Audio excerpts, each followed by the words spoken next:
Hello, YouTube. Pastor Jack here, and welcome to my channel. First things first with Pastor Jack. Please do all the YouTube stuff. Today we're going to take a day off from the study that we've been doing, and we're going to do one of the uh, what I know, what I think I know, and what I'll never understand about this culture.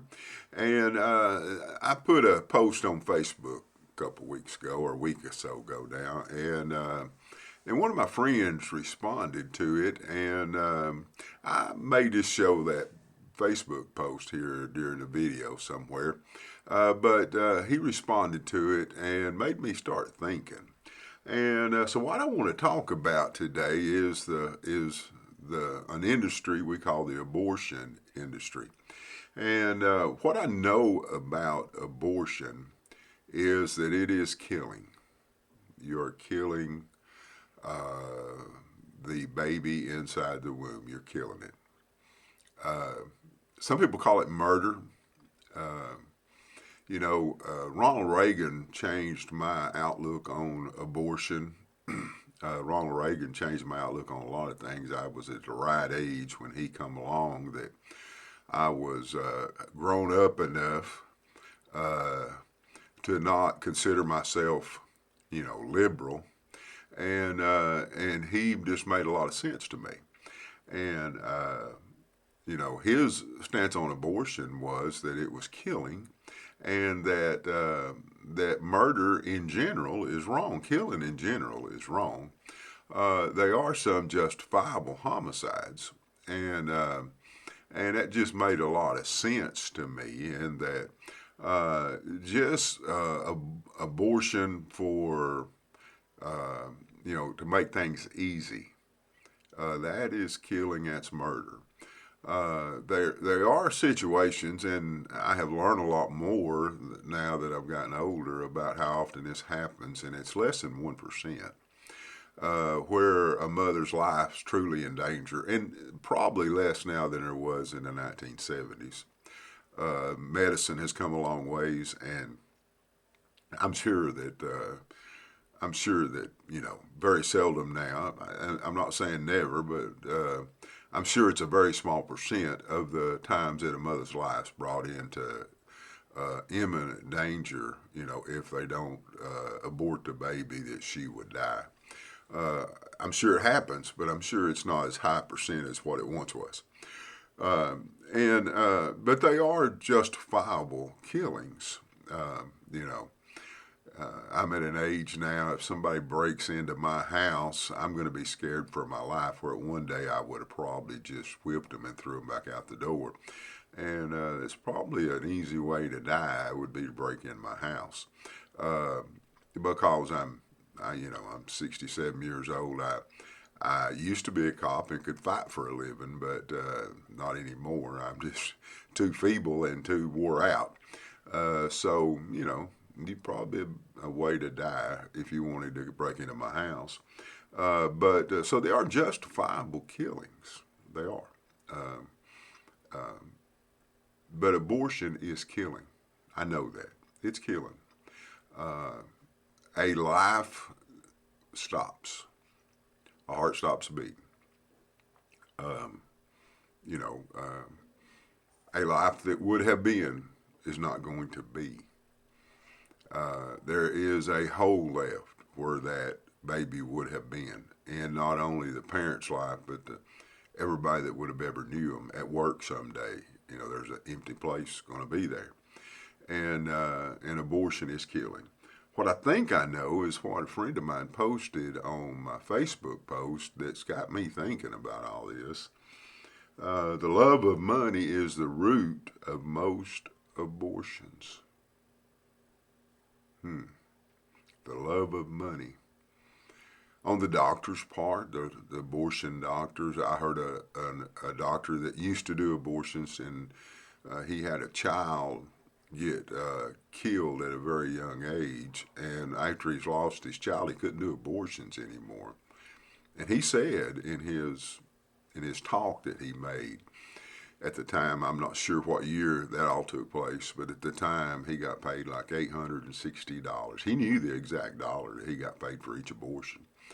And he said all it was before was a process that I made $860. Uh, I'm not saying every abortion doctor that's the case. I'm saying that most money. And then, and this is the part that really made me think on his post. Sometimes on the parents' part, it's the love of money. That was hard the first time I thought that. It's hard to say then. It was hard to say. Uh, Parents maybe feel they can't afford the kid. It would take away some of their money that they want to use for other things. Mm. It would, and that's hard to talk about. That's hard to even think about. But I'm not sure, but I think a lot of times it's true that it's the money that is why some kids are boarded. The girl wants to continue in school and get her education, eventually for the money. It's not convenient right now. I'm working 2 jobs and I'd have to work 3 jobs. I remember selling jewelry back in the day when both of my little ones were small to buy formula so my oldest one could eat. Uh, I'm not above that, and I'm not above working 3 jobs. But I think if we all were honest, and I don't know this now, but I think if we was all honest, and that abortion, the love of money, is sometimes the reason for abortion in some cases, and that's just hard to say. The thing I'll never understand about this culture dealing with abortion is how some so-called Christians, after the vote by the Supreme Court that overthrew Roe versus Wade, and now each state's going to decide. Everybody says we had a conservative Supreme Court. No, those guys are not conservative. I said this on other videos. There's no way that you get to the place they are to be considered for the Supreme Court, and you're conservative. That's not possible. Uh, you know, they're constitutionalists. They believe in the Constitution. They believe that that the federal government doesn't possess the right to dictate that abortion's legal or not legal. Because in our Constitution of the United States, if you're not an American, let me tell you, if you are, and maybe you don't know this, but there's very few powers the federal government has. They can regulate commerce between states. They are to make laws about crimes that go from one state to another. Uh, they are to have a common defense. That they have the right to develop an army and a Marines and all the military branches, Navy, Air Force. But that's about the limit. There's not much more in the Constitution they have power to do. They took over a lot of powers. And actually, the Constitution says the people holds all the other powers. Now, what does it mean by people? Well, I wished it meant me, but it don't. It means the states and the state legislators then hold all the other powers. And that's what the Supreme Court said in their ruling, is that each state needs to decide whether abortion's legal or not in their state. And as bad as I hate abortion, I'm good with that. I'm going to find, if Tennessee passes easy abortions in the state of Tennessee, I'll move. Write it down. I'll move. I'll move to a state where they don't. And that's okay, because that's what I believe in. But what I don't understand about this culture is somebody who call themselves a Christian and then vote for somebody at a state office, now that we know what's going to happen, that's pro-abortion, and that you call yourself a Christian. I don't believe that's true. I believe you're just calling yourself a Christian. I don't believe you really are. You say, well, there's other things more important to base my vote on. Like what? I'm waiting. Name it. Economy, I'm a Christian. I'm on God's economy. He's going to take care of me. He always has, and he always will. He's took care of me in good economies. He's took care of me in bad economies.